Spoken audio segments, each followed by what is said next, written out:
Imagine going on a horse at 35 miles an hour with someone coming at you at full speed. The adrenaline that goes through your body, it's addicting. Polo is not just a sport. Polo is a lifestyle.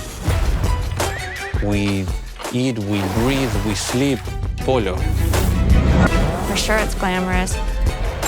It's a sexy sport, too. Dirty, sweaty boys, riding. The best players in the world come to Wellington to compete in the US Open. There's a lot of competition. Everybody is fighting for themselves. This year, the big story is a father-son duo. They're playing against each other. I want to win against my dad. I can say that I'm the greatest of the sport. I'm very proud of my son, but I try to beat him.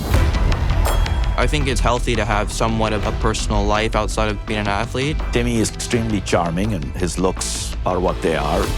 It's a distraction. Duda cuts the ball back at the goal. Stupid play. My father, he's the team owner and coaches us sometimes. I don't like to hear him criticize Timmy. Too many handoffs didn't go well. The transitions were not right. We fouled too much today. Is Too to many make times. this kid better. Men.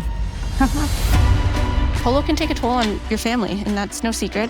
I started traveling back and forth to Argentina twice a week. When do you come back? I don't know.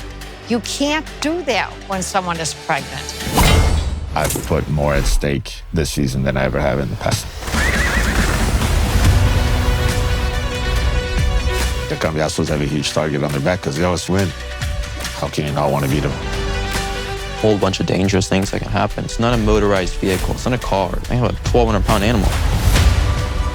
Every day we have to move forward. I'll do whatever I have to, because at the end of the day, I have to win. Buckle up, folks. It's only going to get better from here. When you crank it up to 11, people can't hold on.